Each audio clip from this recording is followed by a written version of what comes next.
no ebrain ewo Maakye dwumadie so menka messages no kakra na ene medical dia to just say ba behwe the American elections na afi ya hwe see elidi ombeye 5-6 hours so nti see abobeye 4 ana ebe 3-2 2-1 1-2 more nti akaka na ade ya chi na omo akwa se Kamala Harris ana se Donald Trump ena ene ombeto aba amana babe mampenia na yebesa babe wrem ewo Ghana hanso ne ahwe yede betoto yede no ho se de yehyaase no pa no na ye no DJ Paidemo ewo Kumase Swami or see if the politicians of NDC will stretch their own body and become taller than a palm tree, Ghanaians will never vote for them. But Ghanaians are going to vote for the party of NPP so that the politicians of NPP party will continue making Ghana a developmental country. Greetings to Dr. Baumia Odenho Kwekwapia, Honorable Maxwell of Osubuache, Swami MCE, Dr. Bernard Asante, CEO Ghana Gas, and Honorable Elvis Osemen Sadapa, Afano Southwest. Okay. DJ Paidimo no. Komensa Pillar 2, Dome Kwabena constituency. Also JDM Massa. We won't allow you to come and cancel free SHS and training allowance. And fada.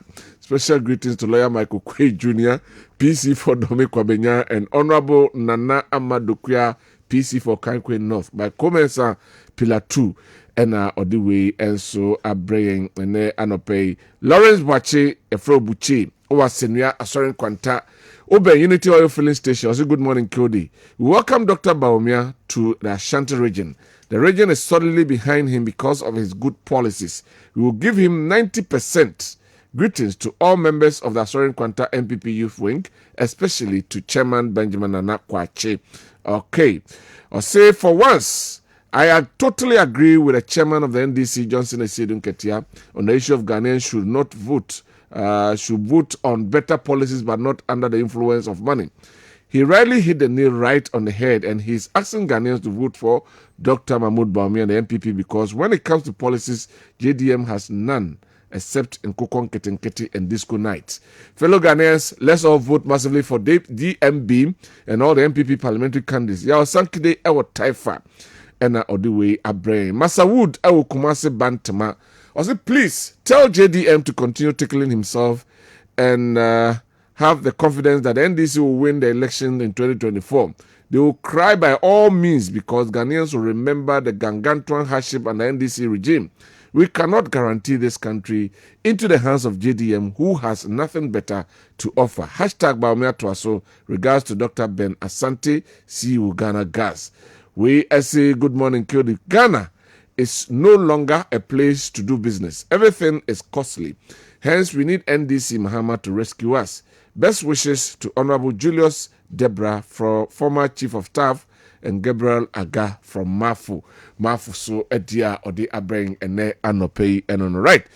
Yeko US, visa na ready. Plane no aid bosu to we boring saying ene yedeko. Yeko akohe the eko so enso ewo eye America. Ene yeko to omokoto aba. Now, for the first time in the history of the nation or the United States of America, you bring your bar or president, ewo omainimu. And now say, for a very long time, decades upon decades, you bring your president, yatu abe tiana obe saying aba be ring aba, saying ena ebeko in the interest of, and I say in the interest of Americans. Na the eba nina chese. Enye easy. Almost for the first time, omuntimi enhu exactly baby about to beko for a very long time. For the first time, say a bear Democrats and I say bear Republicans. Womu entimi enhu. Ba obi anam na all born in toa ena ye hwese de ebeko. Enra ye de trudwa soka Ohio State. Nyema esa ho na fe other swing states no so enebe guso a esesa enano pay oti ofanka se odin sema hodo so etudwa efa aye swing states no ho nkro ne ba ne de ekoso honom musicians no eko ama Harris no na friends hala friends obano na businessmen enso eko ediama Donald Trump na ebeye ngege ene nyame ya adoma yebehwe na menim say America no so sana Reagan ne nkronfo nyina atimi komo so honom election no ba bia nyoye bia atimi ekoso ho ena ohwe and they see on last elections na Trump didn't go to court. Say he was trying to influence the election. In fact, ohwe yanko ne hwe eyi no swing state pool no say netie oko Pennsylvania Harris 49%, Trump 49%, Wisconsin Harris 49%, Trump 50%. Afi oko Minnesota and also Harris 52% and Trump 46%. Too close to call. Akia. Honorable. My yeshe na yefame to ye ho. All right, thank you. The edikai obano miemona baso for rising to that level. Okay. Because one say yenim say na ye see a Maakye like ye need confidence e wo mamu. Say what they say type of big position no more ba onti me maintain no. Ya na kind of saying eso.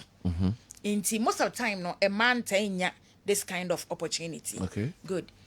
And they told me in the US no. This is their first time. Oba so to me when ya waba be ye president. And no swinti ni yejina. Na yabo woman nabaso. Na ansana oba be ye main flag bearer na no ye vice no.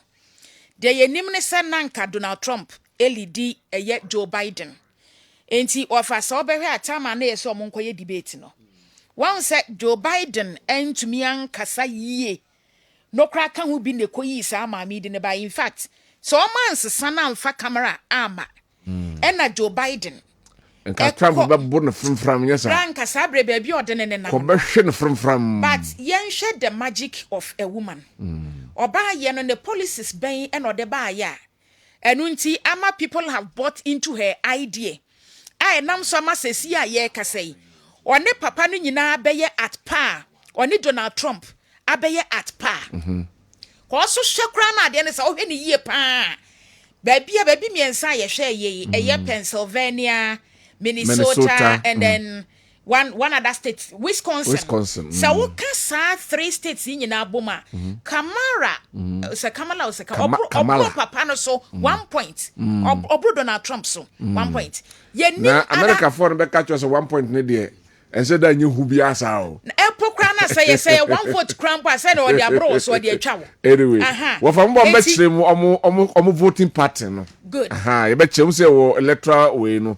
And they were the common way no okay. And the same. And about 3 days ago, na meet no. Now we say adie ndi pepetie nyina ne se na brabo mu ebejo no. Oyiska ebetimi ato niema bebre. And no na ma say businessman na kwa akodi Donald Trump achi no. Na ma me na ndu masem ne say she is working to bring living condition down. Ewo America ho. Wan se ne nim se Ghana nkwa na ye ho kire. But baby e koso. Enti odisa message ne by that I am working to bring the living condition down. E kan will be na ma say people have bought her idea. Esanso dan chen bie ma or say enuane boy yenim say baby enra say of obi frame me free Canada. O person money me scam me ton niema panties and me mo boxes every Ghana money dey come no. I said wow. Enti se saniema we nyina boarding wo ho no baby asori already no. One say medical tena ha keka qualities of women. And niema wo so dey show bansa obetimi ede aye. Enti oba ne ba mu na or say I am working to bring the living condition down. Aba from normally some other policies be in fact legalizing abortion ne de e wono me ne nya adwenti me nka wasem bebre good but the all can say at least me anyway e na man krofo ehunu and the pair one anim nti so mo vote mana e betimi di ahoto abre omo unse ne chi every India na de etene say enei India for say omo wura sore dem guys na omakọ bompaye e de atai na chi eye ba ne nyina no eye kwan a betimi afa so ama mind o policies ne be konkrofo aso na oba obetimi dia ye adwuma ama de nkrofo hwehwe firi ho ne de wo be kaaye no obetimi dia ye adwuma eno a eni adias ye hwehwe firi satam ya kozi say like about on be kona wie ye no ye hwehwe. Let's see what happens after any time on beto so mo de ye by electronic nti enye afi ne yakosa live bia wo hye odem kora ultimate nti yenhwe se every ne yankosi afase every aropa yankosi se abade ne beba na wie ye no na se nti omo de no wotu na na kan enye afi ne yakohwie ballot bi egu ba bi na obi abekin kan na kase memfa bibi baako wram wonim se America wotu koto aba ekoposu o post office ai o koto aba na ai so okay amelo ho ye nru ho nga so watwa agu ye nru ofa ye nru but the amount de no wetimi ayesa so say the unique identification system omo cats no me said ya obia won identity nti wuntimi nya yi oye be yi anyway but on say eno na nra na opposition for eka no say yen ye ballot no ye ma na serial numbers ne ehunu quantity ye bia ye print wi ya and say nti ye quantity numbers no ye fama all the political parties we na by say you see me ba 1% ka ye ya se ye region we ya ni sirazi nyina na de ama omo so we numbers we na wo ho we na wo ho western north omo sira na man start from bia 0054 echo ende 00C no say police station bia de shots here ye ko hu na se paper bi betom na nka ho then we can take it out and about before I call LPM so musa say most debia no ye to na the same year Ghana ne US ni nyina no but mo to ntem a month earlier na san ye kwakoto ye die ye heard the dynamics there ne ye hwe ye die because they can say because there is a certain vice president who is contesting a former president, certain vice president who is contesting a former president. Ogabagana Hanuma, there's a certain vice president who is contesting a former president. Osha, a honor na Republicans no mostly now money MP before neko of Ambwa. How many MP before? Not Democrats, no. Any NDC4. And so ako. Uwe sani memienu as against your dear. Eba besi 2016. Nanka ye pew. Nanka we win and then so we ba. We ne be win. But 2016. And I'm say former president. Eko no one term no. Ema nesi sign. Ema say. Instead senka we ba. A friend say Republicans ba. Ni him say ebia MPP4. Ena eba no adane. Yanhwe ho ne hwanhwe ye dia ye ba betoi ehona meka ketu abi na fa won say mostly ya na dodo na no ejina eye voting behavior NFA eye your policies won say ade bi wo no ma wo ye wie wo kwa na wasan adane wo ho na wahu say ti say de mampeni dada mahama sisi ano say de ne nkomodie ene ne campaign akwakoye no won say wo hwe previous years o policies are what they buy. Did the people buy? Good. Na emudia wahe. Ena ode ye adwuma amwa. And say no when you come back and penny for so near mashegwa and when you come back you change your steps. Okay. Any wo policies na ya wo dey ban. And also the ya na voting party ni voting behavior no. Okay. And maybe for the past years no, it used to be said they are walking. Now so obi himself of fast part and way no. One into this time. I was say no. Okay. Good into we are following the campaign. You ready to see. Anyway, Akia. Honorable. Bianco just right. So okay. You want it for me yemfa asida kese. Emma enyumakwe ye ni what scientific herbal hospital. Ni what scientific herbal hospital e wokuma se atonsu agogo omone Monarco Junction omone adansi rural bank ni di enhwe ni mu. Ana efe okwankran so achimota mal 7 tantra kwan no so mbe Janet Kona. yare bia doctor hwe esa enti ye hemfa na etutu wo hemfa na ye oya eye osa ye funkura hodo ebi eye mouth odor halitosis anase pampan ejina wanum bema wontimi mo adwuma wo mpam ti ama wo bema kran hye da nwie bema yo papa infections ahodo ni bia anase asthma ntese ye wa bisro wada roma doctor betimi etuase eye ano afre no 0244 087 687 0244 087 687 Efe election avenue eno an ya chase a ye bobo oboso wa ha nti ye kwe nim na no na ye wrabunum de be fra to ne ya fa bi na ye de abrewo eti enra na ehase enti efri sa break ro no ya bato no mu nsam nyina ebo anwumre no num ana de ato afidie yi so wo fa kofi apia de wo mu nyina ode ne nyina bebrewo de wo patie de wo se ye kan ye nkan ye na wabetena fidie so ene na wontimi nsesa wa fidie no emfam free Kessben 93.3 mane na ha fra no paya kosisa de be saache na wahunu de ekoso de be fra to bia yafa na ye de abrewo enti na nsentro adwuma no emu de wahye kra ena ase obayi wobaye morning show eye news na abekan wobaye sports wobasa uye videos ube handle camera ana se obeya reporter abekọ montene so no akwa news na de abana nyina sketch world na beso no atetew busumi nsia ye betetew pa eno scra sign eda nchene a mo amuntimi me school eye weekdays no ye weekend classes eka ho enti uba adwuma ha benya forms ni biato ana be fresh 0249 414039 midima for herbal clinic doctor na the time eto yare so na watwe mienu ene bosome na wetime tu ase kama de amawo kumase abu akwa agogo eho no ye na adwuma enti be frɛ eye 0244 774282 na yakuya ni mu no na yese mampon be bi som afi so de eba so na eba so no na ye kai wo se afia ya yetwa mu no wachede a wo de baaye no menim se wanya hombo bebira no pai kra ye nya call obi si afie etwa mu ne dia obeye ye nhira hodo aba no sunti nyame adoma na awotwe ye ono nso de ne de eba enti na ye gina eye proverbs eti dunwotwe enjichemu dunsia o se achade abue kwan ema de odema na ede no ba etitire anim no kwasem nso sanso ena de oye adoye ma ohiani no oye de family no betua no de oye no esoka eno nso eye mebusam ti dunkron jichemu dunsun wenti dia na wo a opese oye de mahiani bi de no ho kire no de obre ansa na wadidie de woni atade a ya obehye de titiru ene nkwada no enyanka na mesro wo be frɛ number yi sɛ ye momo wo de no wontumi nya na kyede na mo opese oye niska na ye gina wudi mu de akoto niema wo be frɛ 0245 759593 0245 759593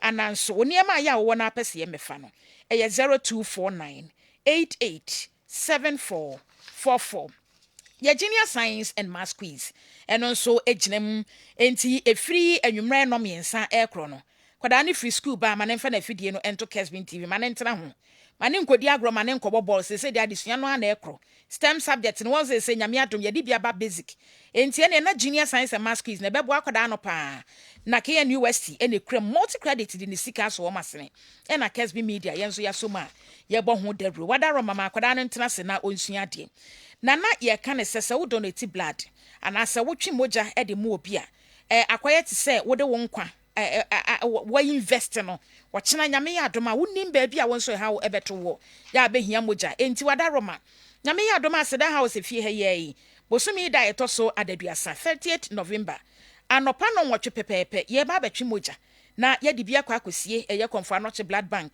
na de wo kwa wo so ya moja sem ebeto no wokwam de obenya accident bibia betimi esi yare bebo amiaka so hia moja mesro na chese wo invest bi na de ato ba bi efri sa break ro ni didi ye pa na so abrabo so ye na bra betwe kakra bi fa to ba bi fa maye na ye mpo na ade maye wanka so abrabo bi ko betimi aye oyere betimi aye oba betimi aye onua anase ubusua ni bia manyame enka wakoma na betwe bi latex foam eye wa brabo mu yonko wo mo onkonya bi omodi aba eye V ene L shaped sofa egudam na atene mu a na wo home se ya na nkonwa na home saa obi apie wo hu sampa wabobra wani abie wo mo showrooms ne doso be so duru wa ya akwaji bi na me se ehimfa na ya wo kra wusika ada bia bekọ na nkrofo edu usika adwane yi ebi ono ma kakran watiti won sam saa bosumi nsia bosumi miensa pe yese nkrofo no kwa ya lock no da bia be na nkrofo gu bank na nim saa mesro sa na omode ya wo dia wa ma wiase se bebrema nkrofo ni usika da bia saa o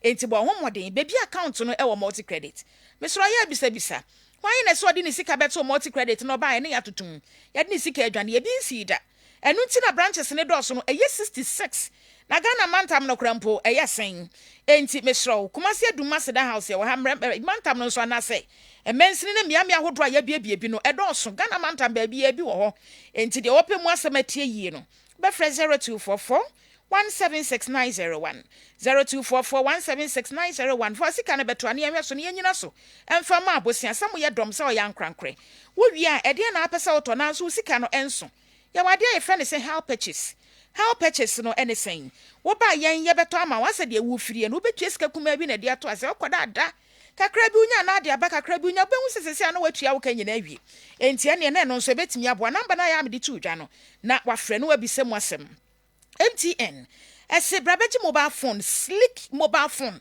na fa flexi e kada so enso de flexi bosumi nsia de afe pampa mu afefa wundimi ntua seske obetimi atua dodo henham na wonso kwaji bi crofo flip na wo flip ya ne na videos with TikTok wi na so nam ho bosumi nsia betimi atua wie na abeya odia fe multi credit yenso ya hodo bebre ya de bu amanfo na afe wo munwuma timi yatumpon enti san na tie ya wo be frɛ number no abisɛm ahu na nkyerɛmu bi a wo no mankasa e de amawo wo mo number da ye 100 no 100 wo frɛ ana 0244 308111 0244 308111 na frɛ ebisɛm asɛm afi ye be kɔ Dwaben Rural Bank wo mo ba ye mfie aduanan nie wo mo bo amanfo o na wo mo nkra bata no nso dɔso head office no e wa Asante Dwaben e na wo mo bia bi wadwe so kwaso bonwure Abua so pankro no onye Roman Hill Magazine New Road afi supporting pom fumesa ene adehyeman eho nyina ebi oho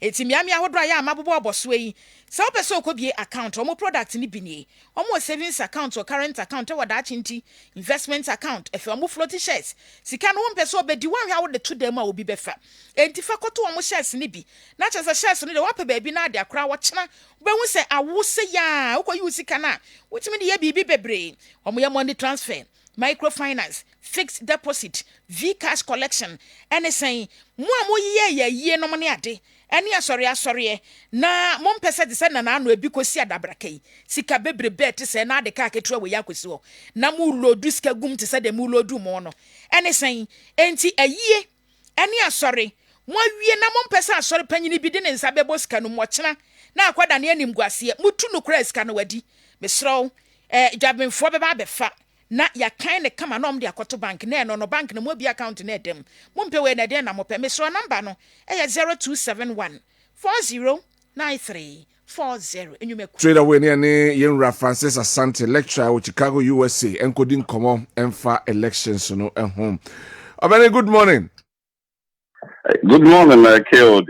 Na me shout ya atifu nyina ejo sopa Ghana for ene Asanteman. Ya jo sopa yenim se enche na ye hyase ara meboa No crepa this abosan wo hono no asisia no de abo mechanic 2:19 ha AM 2:19 and this year the mo leave here by 6 hours. Oh, okay. And I be sure say time ben Oka election elections na. Yes, and a pass by 7 they are not almost the. Okay. And in fact, a big cry vote already cry. Oh, okay. For the early voting, no. Oh, okay. About make us 78 million. And I already on my twabano. Right. Now, almost register some twabano in general in 244 million.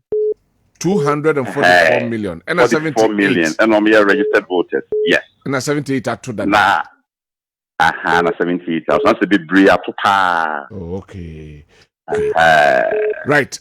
Me kom kakre na yenhwe the elections no. Before that me enko in previously nyama kakra akoso as compared to this year's elections no. Differences bi wo mana. Difference umpa me Okay. na ne nyina ne say me educate a chief for kakase yehwe America. Okay. Say o nipa there's 340 million. And you America ha. And 244 million are registered as because of me more the eligibility to vote. Okay. And 78 already on my vote. How much time I early voting? Okay. So person ya apply so person will vote to earlier on. You can do that. Either so be mainly and after baby or mom be provided out on to. Okay. Na NSA Tuesday. Tuesday na omoya omoto omaba. Okay. And it said Tuesday we no and na omo maka nyina beto. Almost all mom di can to your endorse kaka. Then say your mom beto na na pa na endorse. And see a friend Super Tuesday. Okay. Now the affair said you who is see between Kamala Harris and and some team voice be back. No okay.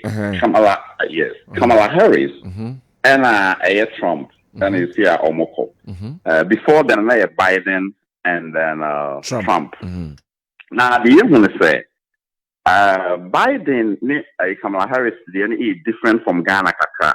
Okay. Actually say Kamala Harris and Biden there. Omabo boy you be to so mabo you pa and to munye ombo nyina so. So ante say Ghana there aje gua akufo ne ba me o ma say economy no. Okay. Enti so call ni mu a what is going on is say e kodu baby no. Not even though Biden abon home in COVID-19 or ye nema be brave. Now so na akakwen say why old kaka. Enti na America for na for more concerns no enya about performance but na a relative to age say any panopon and embedded with me about the born home montane in terms of the election until okase na Kamala Harris emra and Kamala Harris buy no and na Kamala Harris be ba na de bia Trump polls na ba Trump was so it's not Trump for the reassurance that we need the whole thing hands down okay and not Democrats na echo down pa because someone say ayu and the Kamala Harris buy then the poll numbers for the Democrats and subsequently Kamala Harris and SFS echo and they are paying about the change Trump on the end. So because of BD performance of the economy, everything, the inflation crowd about 2.4% in the United States, even after the COVID and everything. But it's to Ghana, how they are Ghana, I am Ghana and I'm 20 point something, I'm about. Kamala Harris, 8 years on him. Now, the young America, Muslim, ya nanka, almost so bad, the woman, the young Kwabena, and on the him. Hillary Clinton, none of performance much better than Trump and experience everything. So, other factors, but to see, I know the acquaintance, the no so free say, so the Trump see an Yaman and Koyi. And you'll be on shed and Papa, some to fast and Papa. And so on Kamala Harris and Kamala Harris and so on a Biden at the boy Juma. And he adding to almond to mano. And to Bonibeka momentum no ewo Kamala Harris aside more. Okay. And then Akakoba say Republicans and Pennyphobi on the Trump no Republicans on the side. On no ticket. And Hannah Kamala Harris or the Democrats on the side. But Akakoba say some prominent Republicans there. Republicans ni buomo paano. Aba endorse Kamala Harris. I don't make sure America for the moment to Trump is dangerous. So to democracy, just say, so be president or best say a memono Kabi can be who didn't know about the same. And to be a Dick Cheney. I don't know Bush was no or any vice president. Okay. Or buy out openly and also Kamala Harris. I find out Trump to Chipana some Ketra. Even though Serbia or more party no nasi for the Omo Fasane man. Omo Fasane man. Okay. The other more man for sono. Okay. The Ghana no any pana yard and any friend on business because of a so we omit 20 people. But a Bahana is different because of man and here. Okay. So and or no buy out penny power and or say the Trump moment to my Trump or to my Kamala Harris. Or no a Republican also want to my Democrat in. Okay, if you hold more Trump and a vice president. Our president won't need dinner on any corner on any banner. Okay. On also say Trump when you be with my own penny. All right. And to also support Kamala Harris. Okay. There are other individuals. There is the notion, say, even former President Bush on Pet Trump or support Kamala Harris, but on the Omar out openly. Wow. And then there are other leaders, party chairpersons, former chairperson ka NPP, na Omoma Bay chairpersons, national executives, no, be bring about say no, Ombe campaigning, ama Abia Alanjon Kodusha Martin because Omufi say economy no, and Kui about me side and a Kufuado side. Okay. Into Omuna also support Kamala Harris. Into Ama, the base of the Democratic Party is very high. So, but they are still trying to be very cautious because when we say elections, the DBA near the issue. Okay. And despite the fact that post the banner elections, no, the fans say it close, no, so be able to win, no. Momentum, they will Kamala Harris side. All right. Now, one time, in the public brain share and say, in 2016, and Kofubi bought Trump and which me winning over Hillary Clinton. And I said there were some businessmen in our country had no movie said Trump good businessman into a buy economy in the business of the businesses are so ancient or motomano genuinely. There were others they are no one to pass on the tomato. Okay. But then apart from that, there were other women or more areas, never say Ghana and Quebec village, right? Yeah, the village in the area. And Ghana suburbs. Some from the suburban women. They bring also etuma Trump. So no say Trump had my economy no near my come on, but an economy here. Okay. Na Trump buy no. But he can't send it here ma. Now almost someone person support to ma. And Bonimeka say alienate you free Trump on chain. And a businessman needs to be who say Trump on this way good businessman. I feel be a president of any message or no business in the corner. Yes, sir. It's a country, no, I can and I take advantage of the system. And or the corner anymore business. But I think he pass away in business, papa so they are. And when you good businessman. Into almost 2020, no, Oma and Twama. It's two voting blocks, Oma and Twama Trump. And a Olusuye, Emma Biden winning. Into now, obviously, as a Trump, better back have a pray, or my opinion in a community view, dear. And can a custom in the video, Ben was not as uncle we as our back can help you. But why you be at the time of my can home? Was I am a more for much more? Okay. And I hear immigrants. Almost one car, almost free a man who also about the Piano. So Trump on so sorry, I'm not did be bratem. Okay. Into almost also be brilliant to Twaba. And almost also way and for into be brilliant so ever to share Trump. Wow. Now this is what a Biden here and go be brad drama to say. Biden's what trying about 500 million. I'm sorry, 500,000. Okay. Ababa any form of to man. And what he did, and say, and Kofobi or Momo Hanamoa, will be maybe a new and answer a Rosen Gwenya and Kata papers, which made it try a crumha, it made it quite be a noting by a citizen. Now, Omunya, I also stay much. And you Obama, I say immigration amnesty.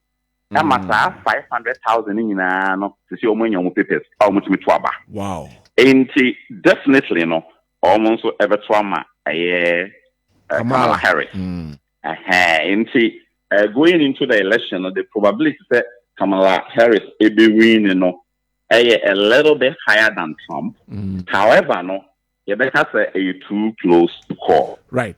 I want to know because reporter Bacha said this is the first time Maakye say they can't even give a clear cut. Say we and they win, and I say we and a win. I am too close to come. But Mitioka said still Kamala Harris our advantage over upper hand over Trump. All right. Mayanka, what the Kaka say businessmen no, but still you who other businessmen are still believe that Trump has the requisite we are obetimi the LED America. Yes. Elon Musk no money or can still omudinachi. Yes, there are few businessmen omudinachi makumakubi. Now the trick in say on say America hano Democrats no. Omo yenkophobia omo ba omo the policies there beboa nipadodo na ankasa. Okay. On to omo ye social interventional policies. Other policies beboa omo more low income, omo ni skakra, no more scan, no more kakre, the middle income group no. Enti omo sage medil no mudi ni more. Na omo say ejuma me fan say small scale enterprises, medium scale. Ni nyina no mbeboa na cost because omo no mo fani pay ejuma more. into taxes now boy almost low income go to low income go from taxes no that much and I'm middle income no. Okay. Say a bar Republicans now. Almost the escafo pa na your ordinary skin escafo kese pa na big companies corporations no and almost cut tax amount. Okay. Into almost bana a young for no more middle income no mucha taxes a more man. Escafo pa in taxes kese. Okay. Into say a basana top businessmen to say Elon Musk let's know. Or when you know who could do Republicans nechi. I see. A coming to them. Okay. And there's few of them almost was capa. But only how we imagine say it was set when you scan. Said the here for and no more how many no my business and yes scan. In the Republicans name ya idea the boasa low income and middle income group. No one support Republicans no. In the Bill Gates. Okay. After Bill Gates was capa or no son car. Tax amana and so they be all fight or the side of the Republicans. I mean the Democrats. Okay. Who be say George Clooney or no or a movie star or was capa business people or also a Democrat or a Dawson. And to the all kind of no but there no disparity. Now Democrats need believe Republicans don't believe in say trickle down economic effect. Say or no Nigerians say nipa no wus kapa no o manenye scan mo a obe use na ehia for na benya bi. Okay. So into omo de ne up to the bottom so it feels over from and now Democrats say no I will say empower omo a ehia omo no omo middle income no na omo so etimi aka bo mo ama production level na e den akosro right. Right. Okay. And this is the whole kind of so yeah. You, mommy, you swing votes, swing friends saying states, and also na you some. And the states in the Honoma, we say party ni baku winia, and as we win most of the states to me. Me heard this time around Senate dynamics and so it. Yes, in Sisia no nama about the too close to call because you will state a bit to say. Michigan, you'll be able to say Wisconsin, you'll be able to say Pennsylvania. Now, these states not about the battleground states. Now, I say, if you say Michigan or say no, not Democrats me winning, but it drew Kamala Harris, Clinton, and what was the name? Trump type. It takes to be no said alcohol. If you want a bitino, okay. Wisconsin society, a coba sana, a park where say a hanombeca say a park where purple state. So I have no states, no, it's me call Democrats and other Republicans are not quite purple. Pennsylvania and so a park where battleground a state. And Sisia no nina no mostly no a Pennsylvania. Okay. Because the dynamics not changing kaka or Wisconsin. And then Michigan. Okay. Into Behena, and run Omunina Fubu, Pennsylvania, other areas, and I just say, or more rallies to make sure that honor ever bomb side. Okay. But apart from that, no, meaning say, two of them will be other parts. A bit may do all my economic may win because see the difference between Omo and Ghana, the NSA. And they almost use electoral. College and as a Ghana because electoral college. Now and yet popular vote no and I'll do winning. So that's the trick. In Ghana, no you 2 year where the pado do na 2 man so unya 50 plus 1 when are winning. In America, no ubitmenya popular votes no do na be 2 months ubitme lose election. Wow. Now the reason is say yes, states now are me fan say a 50 states and I some territories, big small districts, big say Washington, D.C., Washington District, Columbia, District of Columbia. Now, the upper question say,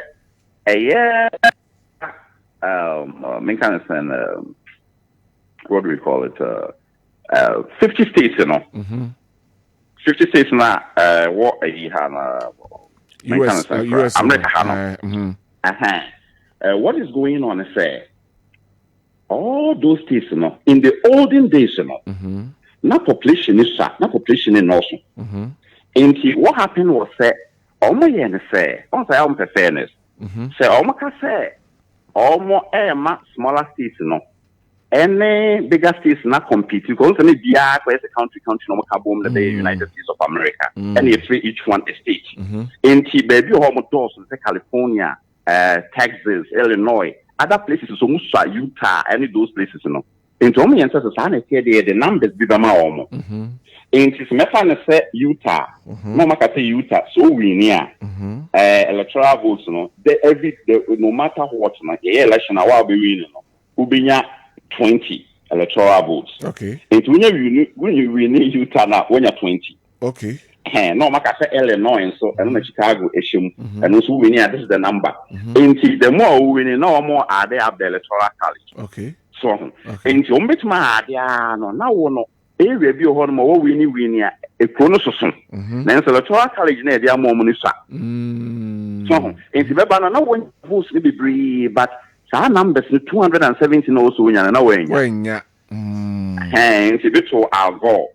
Emma, the reference on your popular votes, no, a Democrat, but George Bush more of the electoral college, the numbers, George Bush never a president, and the controversy by Hillary Clinton, so time Hillary more of popular votes, but then the electoral votes, so I Trump. And Mountain as see an almost baby Pennsylvania and then other states. All right. So they are on bad and up in the air in an area the electoral college. All right. It also be 270. Now they are there on Mountain. You're America, now for Ghana, near Ghana. So, if the AC Hono ever any bearing, ever Ghana, because I'm not saying that direct bearing, but there are some similarities, possibly be a bit to me, a compare and a contrast here. Yes, say Ghana and America at the end. That kind of say, and so she be brave a woman. Okay. La, and only if I said, Union Ghana for Santa Mai Ekasa, na Omunina, but the Tia said, so the bay I bit me acquainting him. Now, so America Hana, mostly no, say empening for Omudi any moon, any others no, or mine no, a year any here. Okay.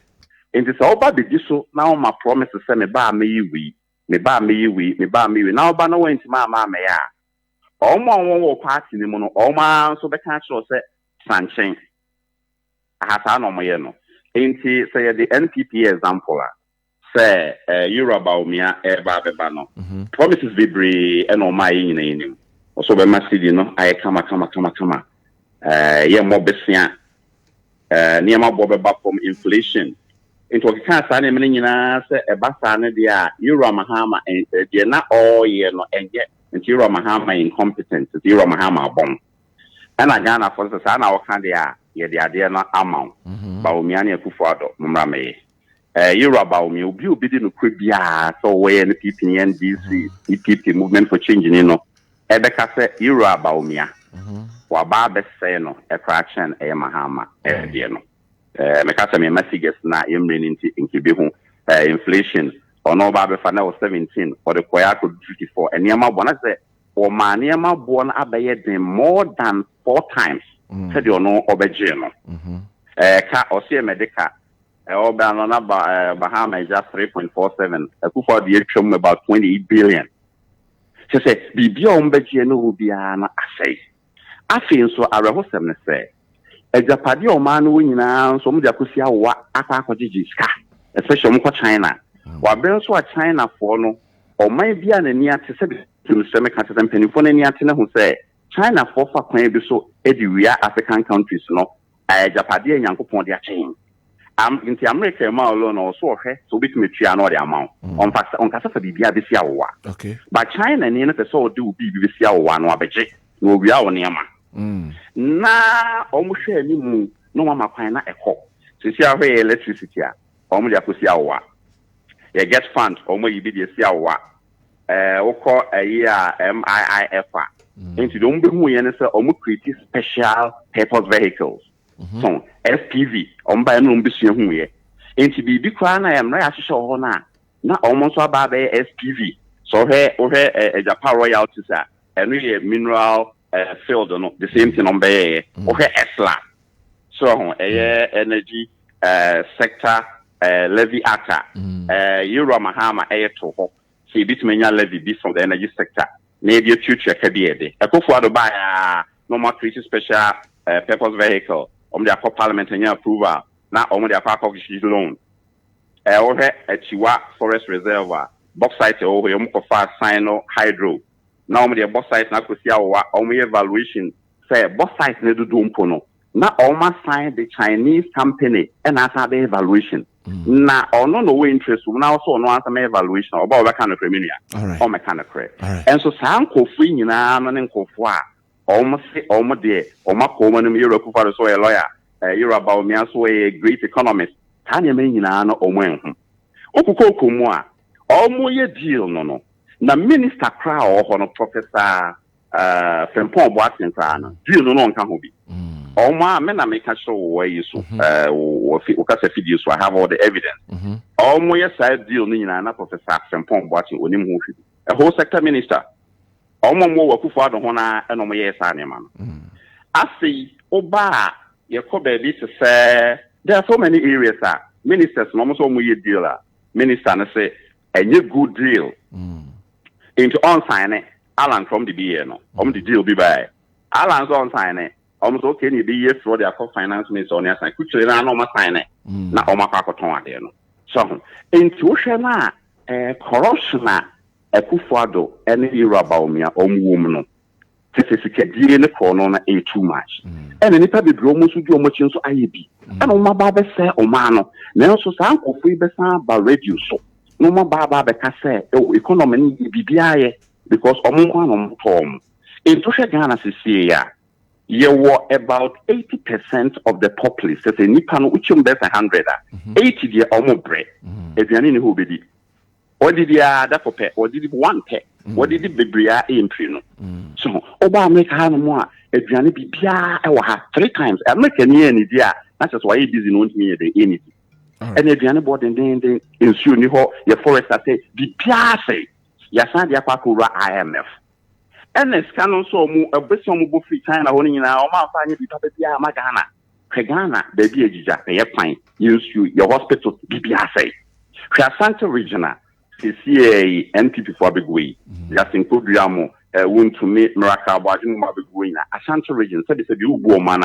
We are so man, bit Macon and Nania come and say by them. We I see Ram Union Massant Mammy say, a dear deported MPP. Now, almost say a Santa man. And I almost strong call as a Santa Man tomorrow morning, or mobile my Ama Santa Man. All right. Nothing. In fact, Jim Pona Euro 24. And yet the asset you say, or Mampini and then I buy a BG, or when you otum 4 cars or Professor Man on this or the Babigino. Almost half our point is on Comujesi or El Habo. In Tinin National Mon who say, a year a Maya or see a mayor also who found about me, or Mamma Bob and Mamma Bob. And I hear Mahama so or no so a time na your palm near the Muna almost on Virginia Iron almost about my best Mahama.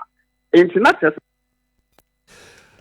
anyway, na yene o reference Francis Asante and AD and Komo ewo ho na ho ensensem enson right enti awa na yofa ewo hanom na yin ransom no ba me fa sem kakra bi ntudwa na ora ewura Francis Asante den sem no hyase tutudwa sana me de eba na wie na yenhwe kwan o mo fa so mo to aba no o mu kokoyi o mo presidential candidates na sefo no ewia na afei o makoe campaign no anom gusu o mo ye enra o mu nyina ko pie mo Pennsylvania o mo general elections no popular votes e honom ano ye on election day no the first Tuesday of the first Tuesday of every November election year no mo akoye sa general election popular votes no na edu honma voters across all the 50 states no any district of Columbia omo cast on ballot for the president and the vice na if winner no determined directly it's not determined directly by the popular vote papa no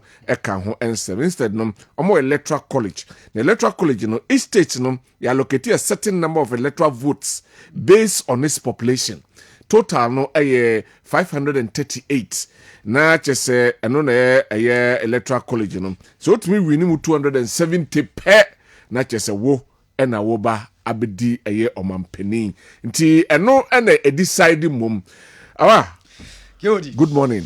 Good morning. Boko de. Nyamiado. Ede nyamiase. Ofa de be kama na Kwabena da. Ofa. And then America for. Awa amesha se free ho na inra the American election ne na nyame yadoma e bi ato se about 78,000 ato 78 million ato omo de aka kakra also to 200 and something also to mami too Kodi we are the oldest democracy and the world's largest economy. The oldest democracy and the world's largest economy. Okay. Omo constitution by around 1789. Around way March muhonom. Okay. So omo kotoaba to elect the 47th president of the United States of America. The 47th. Omonya president aba, but America esa enu so aristocrat, aristocratic state too. Aristocratic state no ne dia he. Yetimi ka se bia oman bi wo ha amanfo bi dia. Nipa ko bi dia. Family bi dia. Na che nyomo a America ni ho. Amanfo bi timi ka se Africa dia obewu se politicians yo mo man e se ba benyina even your home crisis. Yes. Ti omo mo di democracy be 300 and something years no. Yes. Still okay. Your family mienu a obia be president ne banso asaba be president. Okay. Yes. Bush for no ka ho. Bush ka ho and then the Adams family. Okay. The second and the sixth president, the second president Yefani John Adams. Ne ba ene the sixth president of United States of America Yefani Quincy Adams. Okay. And then the 41st George Bush ne papa George Herbert Bush ne winning 88 92 ne re-election bid Bill Clinton defeating no ne ba George Bush Jr. and the president the 43rd president in 2000 beating Al Gore. I see. And only aristocrats. Yeah, or someone like Franklin D. Roosevelt. Why a president da? He was the president who was assassinated in 1968. Okay. Yeah, 1963, prior to the 1964 elections. Ononkwa the family members 11 are America presidents. Maku Dubako. Dubako. Wow. And the America kunyan so yes. Wow. Yes. Emu 5 or you're related to them by blood. And emu 6 or you're related to them by marriage. Wow. So the presidency in Mufi Honete. Anyway. John Adams, Quincy Adams, Ulysses Grant, William Henry, Harrison Benjamin, and then James Madison, Theodore Roosevelt, William Taft, Zachary Taylor, Martin Van Buren, and George Washington. Wow. Women are related to Franklin D. Roosevelt. Okay. So America the president oma yenya na mpempim pese mibisa yenya America president a onye popular da. Esi na mo na mbehu. So be ye president na be popular. Fa be bia anymore. I see. We o maya the likes of George Washington, Abraham Lincoln, Bill Clinton, Ronald Reagan, Jimmy Carter, George Bush, the names go on. Theodore Roosevelt. So ene omo kotwaba omo 47th president of the United States of America. Na interestingly me unse na odi electoral college no tujwa beba ho. But we elections are very tight. I'm saying for the first time. They can't know exactly where it is going. Unse Nanka ebeye Biden and then Donald Trump. But after 21st July, presidential debate now Biden and Donald Trump and Republican Democrats now who say Biden wa emre. So ebe here say will be free competition near a fresh blood. So we decided say based on the health conditions baby I would know or bet free the elections Now yama a different candidate Ababe take over. So they supported Kamala Harris, who is the current vice president of the United States, and onona omode support no man say ombeshim nti obemu ama competition na basropa because the analyst ne kase kai Biden kai could have been a cool job for Donald Trump. Okay. But this is the first time so yehu aba likely yehu Hillary no rising, but you're saying another lady who is rising up to pick up the mantle of leadership of America. Hillary was the closest to come close, or the closest to the presidency. Even before 2008. Only Obama called Democrats on primaries. So after that, Obama defeating Obama winning the election and Obama the Secretary of State position. So after Obama 8 years, all kono Onube take over the mantle, but unfortunately when Donald Trump be defeating America elections nankasa. Essence electoral college system no enye popular vote. So okay o de betimi aba say ye can numbers na ye kan 1 2 3 una odi kan. But me ebia me nyanya that number no ebia na me my president. What is the advantages and disadvantages in these things na ye can that electoral college votes and the popular vote because say Canada go by popular bite percentage wise and ye dey ejuma. What is the advantages and disadvantages in these ones? Advantage ni say a restricted franchise. Sebi Ghana high womi. E betimi abase obi wa ha. Ase na dwene mo kan kakra. Okay. Ba obetimi akwa register to aba. Sebi wa wo ye ni partitu a wo akwa to aba no. No aba be cancel wo. We try one vote we dey twem.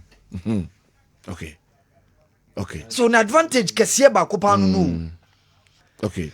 Obi ohonoma. Now how do you identify that? Okay. So obi ohonoma. Basa Ghana dey say sebi junkie for mo na. Ghana dey say any person of sound mind. Ana meboa.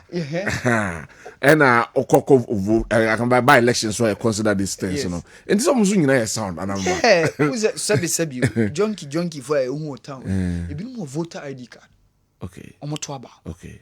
Nti wo akwa to bia no akoye ye ne niam no na fa no trim na obaya bia we kware bebo na odi cancel voter ID card. I see. O akoto no so aba betu no ase waba no. All right. Nti unse America ba fufo no omo fra bibi restricted franchise. Eno no na che se enyo bia ne benya kwan ama no na wato aba. Nti enu bia na makoso akwa be yesi no. It's so still there. So Ebasa, what is the essence of the fencing? The democracy na the electoral community, the other part of the fencing. The common popular vote. What is the essence of the popular vote? The thing is, adinini. Obi atubio. Enyo no boss say be 78 million. Mamen chechi. 538 electoral college no. Emu 100 senators. Okay. Senators in say high you find MPs. No. So 50 states allocated 100 senators. Okay. So each state be out two. Okay. Each state be out two. So me break 538 in mo down. I'm a man for what you say. So na 438 aka no akwa the House of Representatives. Okay. Eno no mo na mo to to aba. Moto ma mo wi a no mo no akwa akoto aba. Ejira mo man na mo yi president amam. Okay. So each state is allocated the numbers, especially with regards to the House of Representatives, based on numbers awo. Each state ebia state bi wa ha ne numbers no don so che state bi. So it depending on state any electoral college voter ye allocated their man. Okay. So sana America about to city. All right. So ke odi fanise bia Ghana me yem fatwe wa Ghana. Fanise bia Ghana 278 parliamentarians. 76 and 78. 75. Okay, for now they are 75. 275. Yeah. 275. Let's say yeah kwakoto omuso aba together with say House of Representatives ya no more representative omo district council anti bia omo no numbers. Let's say me yem fato omo no na ye ya to omuso aba. No omo so akabo no omo so to president am Ghana for. Okay. Nti sana mfato no city. Okay. All right. I'm call for ho na minti ono so. Over. Yodi.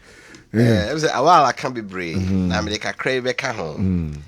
Did the kind say America na you who say ne can nye o man back home. Friend of United States. Intika over Africa hanima. Ka Ghana ni Nigeria ni hwan na o ma project ya mayen. Okay. Ne nye o man back home. Ne yo aman a chese ni nyina wo continent no so. Enti mpanimfo bi e wo America ho no. E na ohun se da bi yen kasa states ni nyina mom. Which I say na ye war kakra. But eventually they agreed. E na o mo ka bom. It's Anglophone from the founding fathers of America. Okay. Led by George Washington, Thomas Jefferson, Benjamin Franklin, John Adams, said here, our boarding, Alexander Hamilton, and James Madison. Okay. We are from founding fathers. The initiative, bringing union, all these states together to form United States of America. It's almost first president, George Washington. Nidini edito capital 1789. In fact, omo United na 1776. Okay. The 4th July bi America for omo Independence Day. And I feel say omo to aba. Say the can na wa ya kan no. Can no ye black man to America, when you full human being. It's your decision be an etiquette. We half human being. That time then you universal adult suffrage. Okay. So when you're 18 years, be out to trouble. Yeah, shame. Sir. Yimu. Confirm say do baby afedi omo ye no. Universal. Okay. Na say me kano. America your man e from na teso. Also na asase na red Indians bi na teso. Enti Italian voyager bi also sabe nom the ship no tukwan. E fe na Amerigo Vespucci. One of this ship nante poso free Italy Spain. Ekohu ye. Asase da ho. So it okohu ye no initially na nya friend America kra no akasa America. It e chiro mu se o akohu asase bi no. Later on Christopher Columbus so nante so ye den. No person oko India. Do okohu no nim say India no den. Odru. Later hu say enye India. So, in time of Muhu assassin, we knew that the Christopher Columbus Bay and Grana Amerigo Vespucci, so they named the country America in memory of Amerigo Vespucci. It's your friend America. Under this cover both South and North America. South America, Argentina, Brazil, Colombia, Chile, and that's their unity, no. And I'm starting to say more to obey. Now, honor. Ye man penini we are ya omrasha bedwanu mienu your House of Representatives say na wa aka no near the Senate House of Representatives no and near to be MPs and near friend MPs no omoto we are yensan koto ba nyi speaker party a obenya majority no wo majority leader no on automatically speaker okay okay it's ye to Ghana we ne se bianka onabo say mensa bonsu 2020 2 year no ye majority leader automatically on the base speaker yen ka de hu ye no na manfo ko ho no okay and na Senate no so de omo ye 2 from each of the 50 states said that wa kai no and also Senate so ye nto abanyi speaker a vice president and a the speaker of the Senate okay now so ba mampeni e de nso am so mu project map no mame ye come map no ye come map good American states no any 50 states ni the iron and red no eh Republicans kokoni Republicans and blue no eh Democrats we are ba omoto no previously so said the voting pattern no se bia ka abaga na was Ashanti ne Eastern ne bono ne ahafo no ye MPP na ha sa na omo de entie so omo project the other one na ye the electoral college votes figures no asese ho na so de na awa ye ka no ye to aba America ye we na map na nkasa map no figures no hihye mu no ye to aba America who betimi awini ni padodo no ba na wanye president ti a friends a popular vote no we win ho na mpese mi kire mu yie pa ho no na me penchi na manfo etiase yi now we na da so ye to aba ni wi a mountain bia ye to wi a more a certain electoral college votes so we map here that so ya California and they are the biggest or the largest electoral college votes. 55. Okay. That's electoral college vote 55. California. Okay. The California manu wie na say Democrat win ya. Yes, any Democrat ma fa California. Okay. The 55 near day. Electoral college for no the amamo. Okay. Nti yan kan mom state bia de ka wi a haya mo dia. Ya kan na mo win Ashanti region. It's Ashanti region 47 MPP dia. Okay. Ashanti region nyina. Ashanti region mo nya 47. Okay. So ko Texas a. On let confirm project map no. Ko Texas. Map no ho nya ya. Texas a. Electoral college was near 36. 36. Texas ifo na win Republican fo na win. Ti e kan wie na bia Texas Republican 2 million, Democrat be a 1.5. And let's say Texas Republican day, I mean, near 38 na day. Asho manim. The Abakan kind of sa we need man time way near the electoral college vote. I'm also be there 3, be there you 2, be 3, be there 5, be there 11, 9. Sa. It's a come winning in our bomb we are. Nina total near 528, 38, yeah.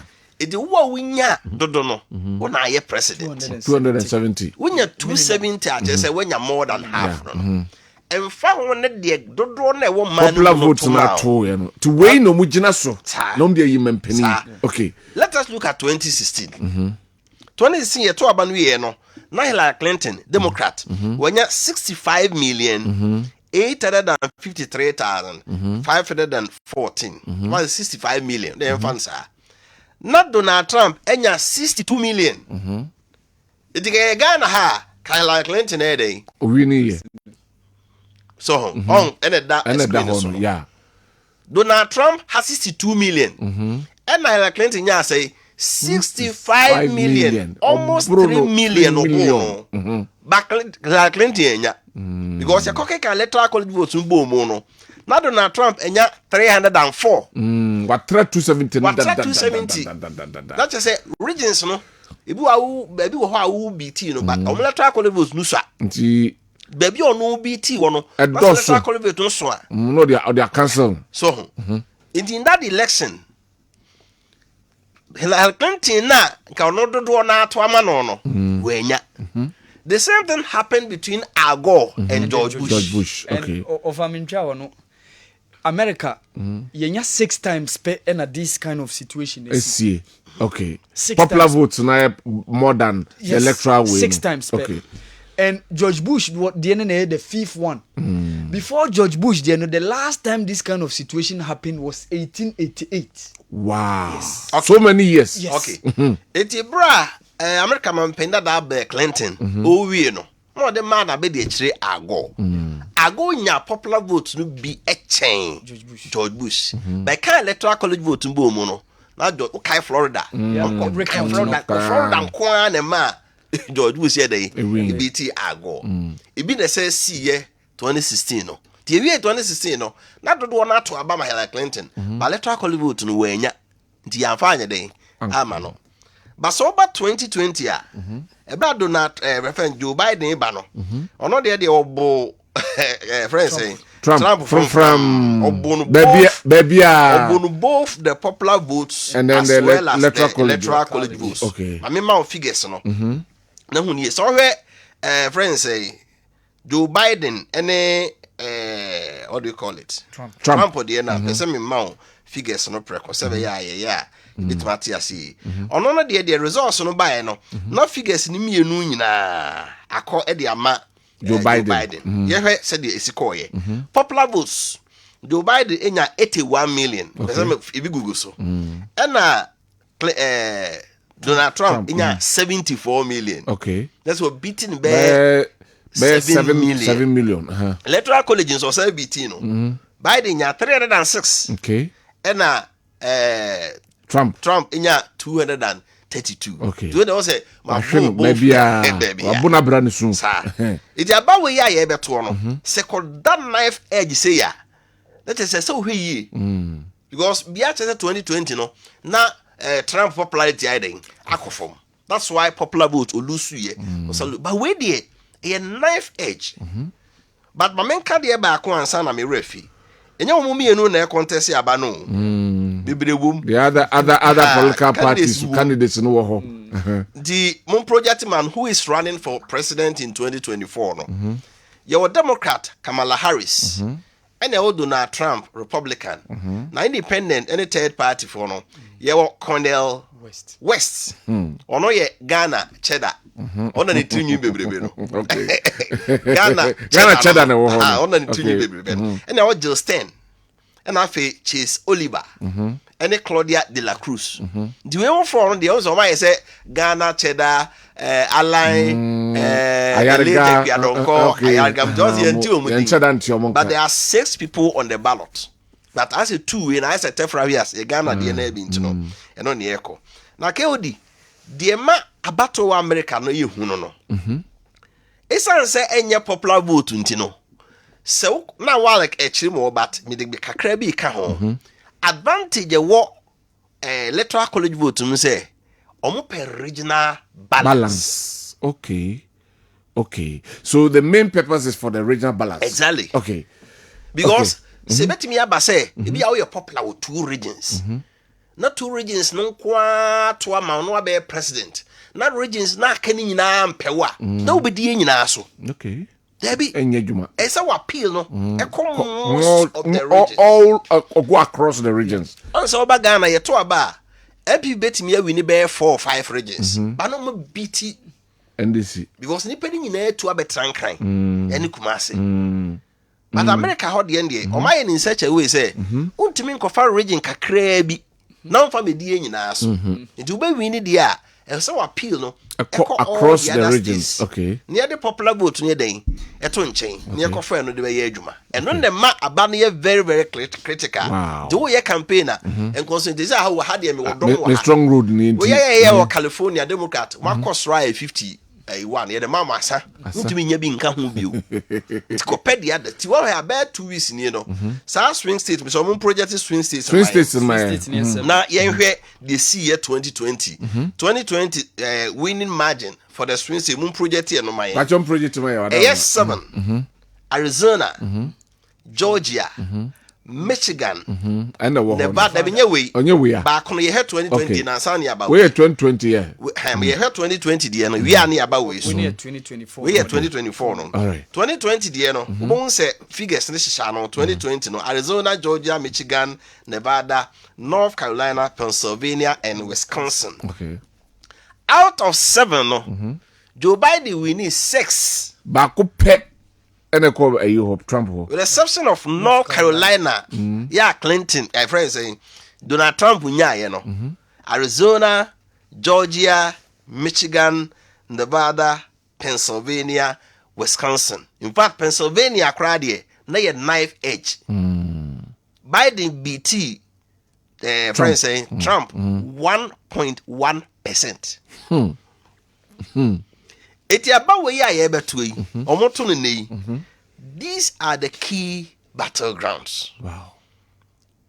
So what's our map on so we won't say friend saying our regions here boy ubi electoral college votes no it be there 19 it be there 11 it be 21 it is a ultimate winning a mododo now the coca traditional region states no baby are we strong we are strong that no so what time my opponent ni wini imododo chewa traditional ones no there entire change e be flip there e be a 3 e be a 4 e be a 6 e be a 9 55 36 20 18 29 ti ohona baby are strong no no modern age dodo na wo ho now the baby are only strong no waje bi wo ho na the ko baby are strong hold okay.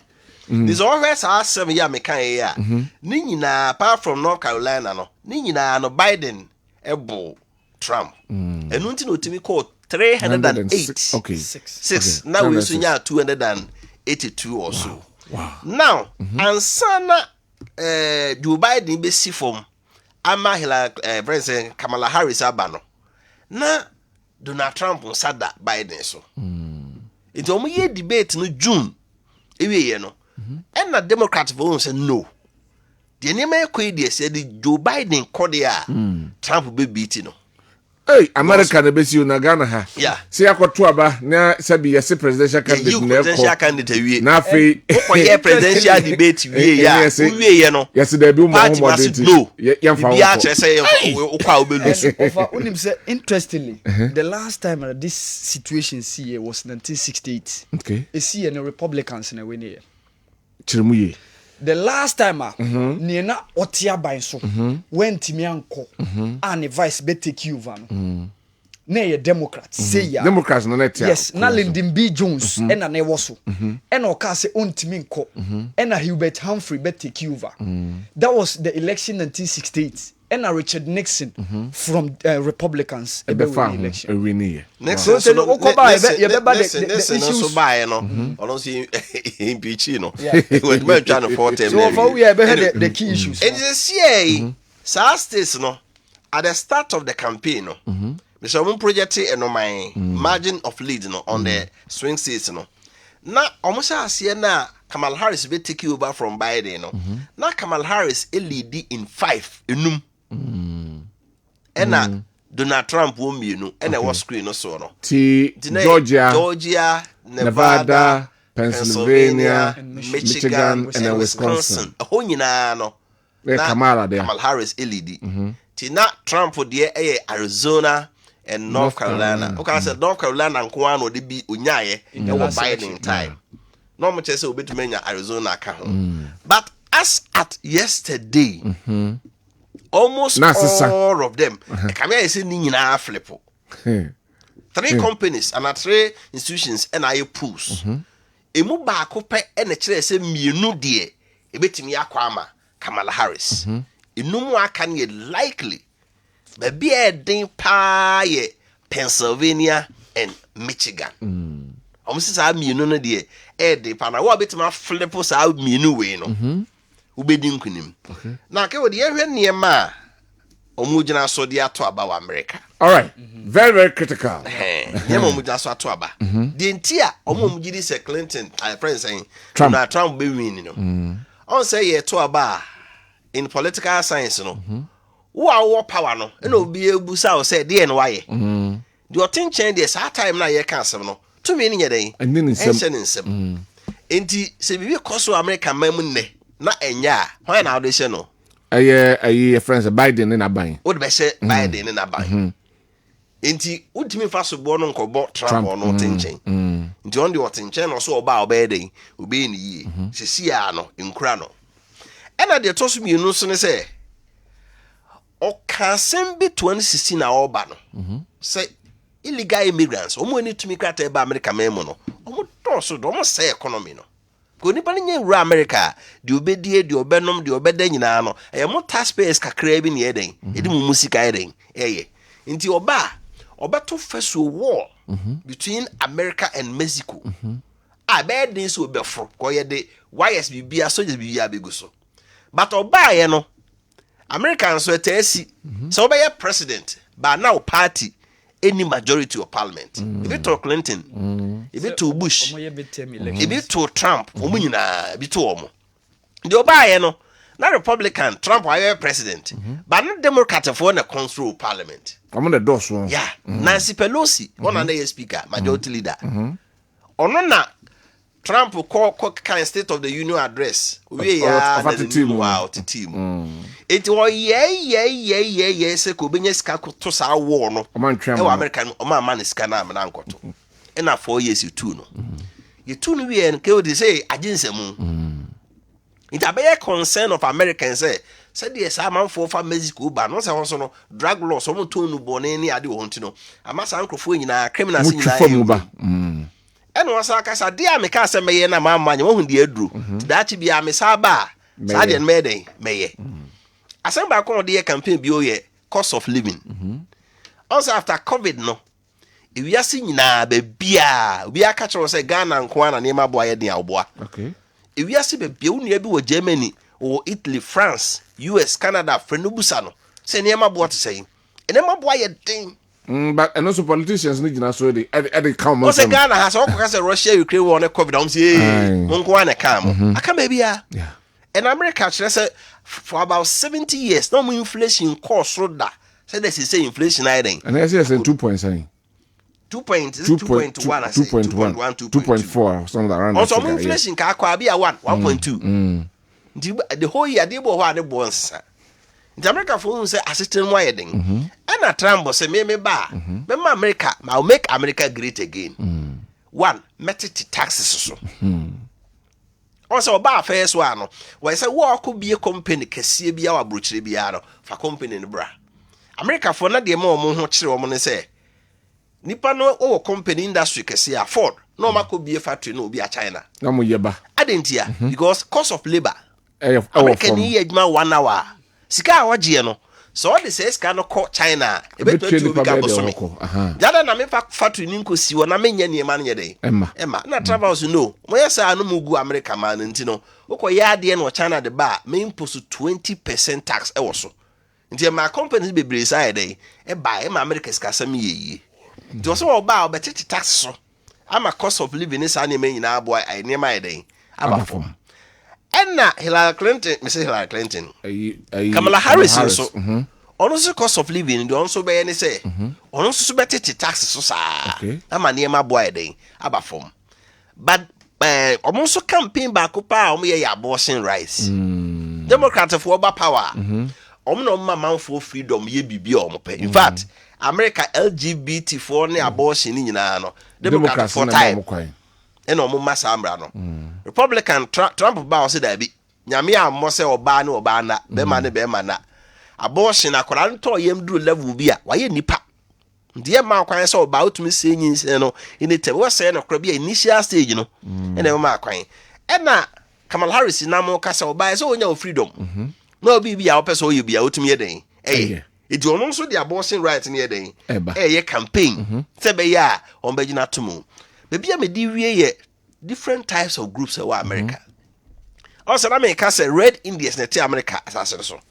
And what the Europeans, in fact, Britain for history, say, bra, Roman for sorry, Martin Luther, no, Protestants, no so.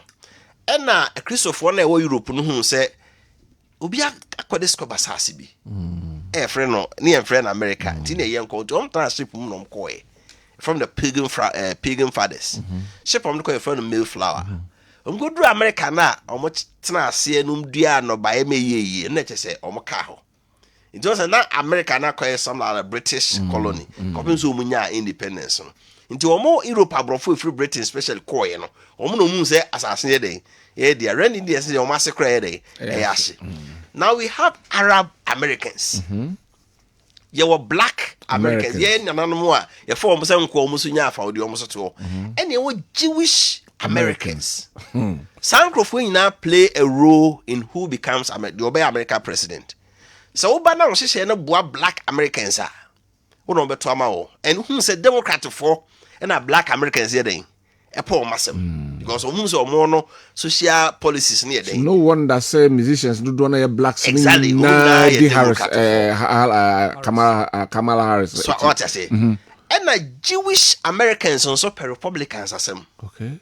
The Republicans want a bar or Mutigina Israel for defend the woman. See, defend them. I'm Arab say Trump who she no be intimate day. Now, not to say Trump guys on the president that can Iran for the NC and Kenzi. Democrat for no a per se and can Israel assassin on Kakaomonqua near Chimunu. Be unfunny. I will be a Franca peace a day. But Republican phones assassin no see Israel for the Omuntimin Kuchim. Okay. Indeed, about we on Betty. Will be a Israel near Jew in North America or on a preference. Will be a black, not why on a preference. Will be an Arab, not why, not on presence. And aside that, when I say age wise, so I'm paying for no good Republicans. So good now. Okay. And now the Asama when dynamics are changing here, Obana Ninchi free India. Or that Asia group no appeal. Because on also by no.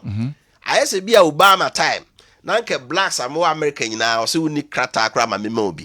Obana by an Asia for no go America power, Africa for one. Also, I regularize almost issue. Yeah. Said Obama by now before Bompire, Obama be name American president. No, Sana ways almost Asia, India for near no, almost per se, Obama bedding.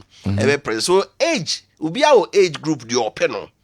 and a tribe any continent the crowd free so about Americano on also the open okay Sani nyina a play role na penny a friend from America no ka escafo asem escafo do no apɛ Republican for policy ne say se wunya sika skani nya sika utumi bia adwuma afa nipa bebre lawyer sembo atin ira kamna kese the company say wo aseda house yeah bebre Kessben FM, Kessben TV, Kessben Online, Kessben Travel and Tour, Kessben Drive.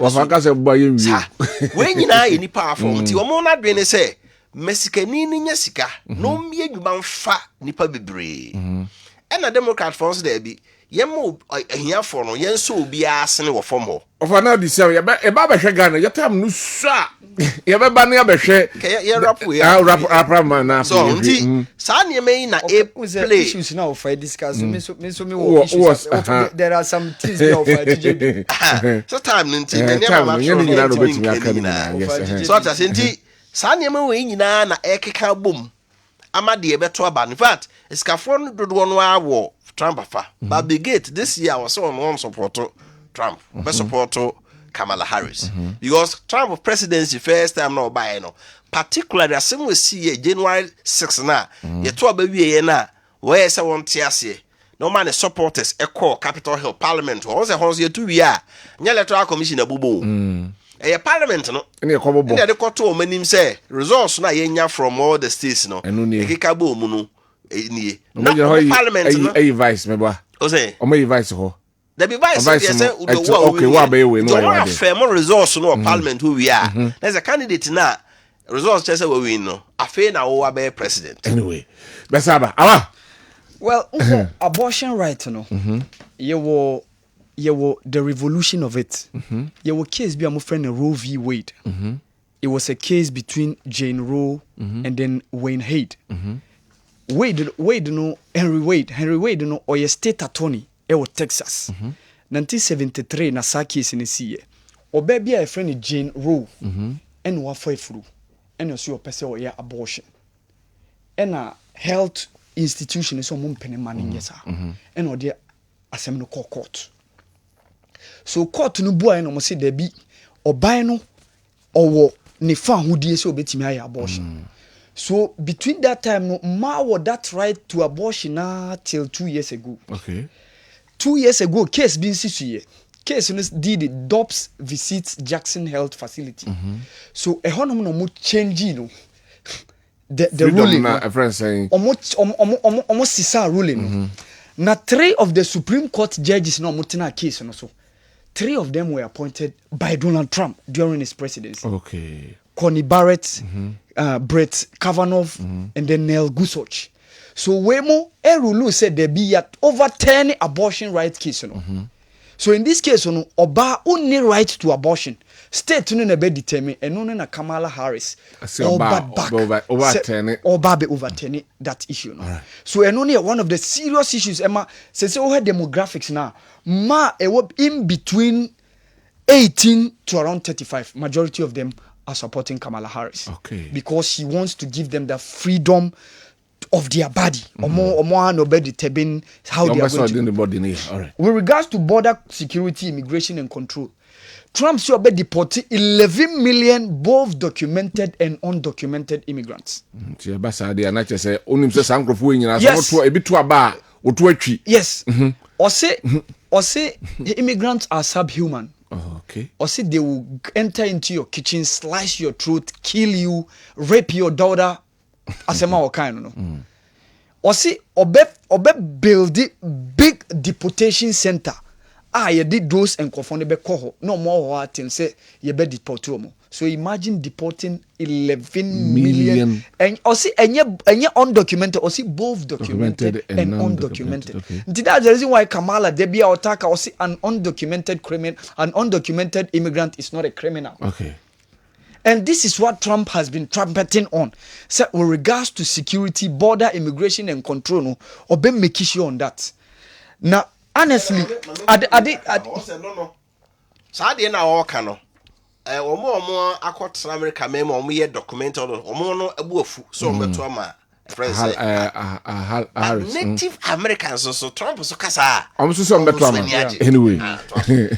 So, but one thing, this next government of US, they face a foreign policy. Okay. And your Middle East in Kwa. Why? Yes. Adia Bakope and above Kamala Harris and then Donald Trump agree on. That's the support of Israel. Omo now support Israel. Donald Trump they say wakase obe support to Benjamin Netanyahu to get the job done. That is the Nakba, ethnic cleansing of those Palestinians, you know. But Kamala Harris wants a two-state solution. Okay. And also America government abubanya foreign policy controversies bebree. Okay, Bush. After the 9/11, going to Afghanistan, going to Iraq, the Omoche Saddam Hussein, Obama ntimi manage situation, especially Libya there. When NATO declare no-fly zone, and no chief Muammar al-Gaddafi ekumno.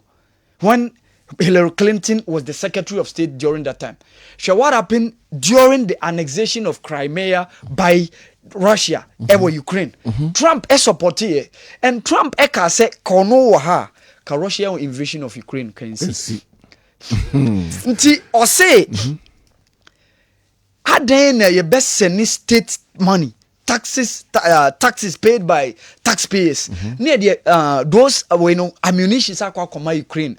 Volodymyr Zelensky say on defending him against Russia.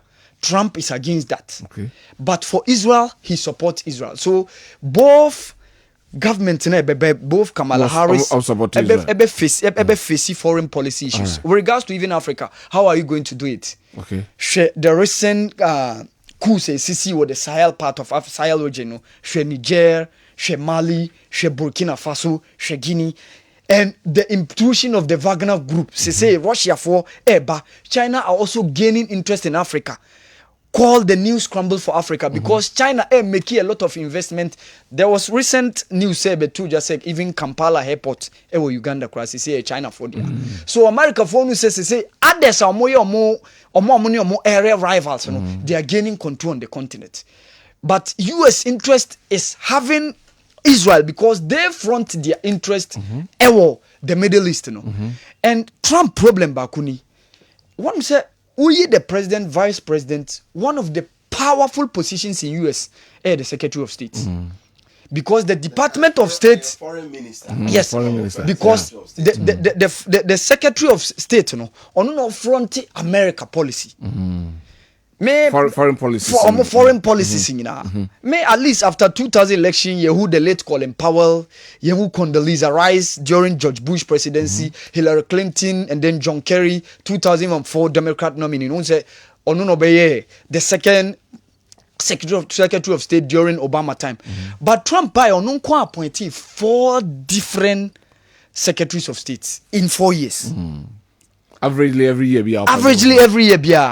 Because or appointed Thomas Shannon, Rex Tillerson, John Sullivan, and then later on Mike Pompeo. So among phone say you indecisive with regards to the foreign policy. Foreign policy, yeah. And one of the things America for binum be engine indi. So that is where the next government will have to face it. Next foreign policy. And how things are going to pan out in Russia and Ukraine. And saying Trump during the presidency or declare a trade war against China. Now also China goods now increase. Say or the BB or the Trump Reciprocal Trade Act what it means say Omambia or the taxes bet to American goods. Say those or minor goods so replicate or see Chinese goods be or the 60% taxes bet so. Wow. Or say your company now or US now outside. Or they buy the 100% taxes and so businesses in France and the US flourishing. Right. That is the stance of Donald Trump. And now another sensitive issue is LGBTQI. Another sensitive issue. Yeah. And that's the reason why I say Christian evangelicals in US, majority of them are supporting Donald Trump. And Adibia Biden on trade cautious. Say uko US school ye makwada or ye bema say on sesa ne won enyo ba e ma ni take those pills and injections say they be ya bema ni testosterone na sesa ama na ye te say oba sanso na ye mad and all those transgender issues na so ba no. So Donald Trump actually does not support that. Eno nema key issues, But one thing is, Donald Trump was in a controversy. Okay, on 6 January, after losing the election to Joe Biden, the Capitol incident na amanfo ekobubu. More demonstrations. So almost say, America could be on the verge of war due to the fact that we're losing election. Donald Trump can say anything other than Donald Trump win is necessary. And no, and a day in summer who do be by nay oko America school bako. Ese enam de beko so ne omo anticipate say basabasa betimi esi honti school for ne staff you know be antani fie na omo hwemo ye time na so yentimi amak Ghana kora ya nhwe how a ebetimi apane into the Ghana's decision of selecting or electing the president. Awa ye time na so over just a minute na the mediwe and say Trump na onye politics da until 2016 or TC against Inti ono taking the decision onye that politician political decision be we bia won so me koya a party base ono ye de be America that no waye inti let us wait and see what happens today until tomorrow ma menka o say New Hampshire for atomo de amachin e tradition bi e wo ho omo to ansa na do aka na ade ba akwa me say ade aka ho ne say also wa Ghana ha yes December 7 but America the first Tuesday of November. Yes. Ghana yes yenye bi every Tuesday of December. Sanke your farmers day no nanke pe one particular day. One day. All right. Sebe ya nane da ne fa how bimba. We here tomorrow. First me na yen sorry. Well, ochina ba beto so. Ochina definitely weird ba behwe yen we dey the ba behwe dey nyame adom ochina e be see. Well, Trump coming back is like equating it to that of President John Dramani Mahama on Oswaba against Kamala Harris. Yes, I was sitting vice president in the seat of Dr. Mahatalaji Mahmoud Bawumia. But 2016, Ghana US election. After that, 2020, election I follow pa Nigeria Ghana. Men komra. Ochina mi aduma ya time na so. Better of Kofi Apiana fi Awala Muhammad enso ase ekuya ebo esiama hotel nka. Yes sorry na kick off. Sorry. Yes sorry am midfield action atwa so e de amamo. Ekuya pesi asare be de akona ehye. Ochina ye ba behwe de esi ye no na ye de atoto Ghana de no enso eho. Yakramo ene anopai. Bye bye. We'll be right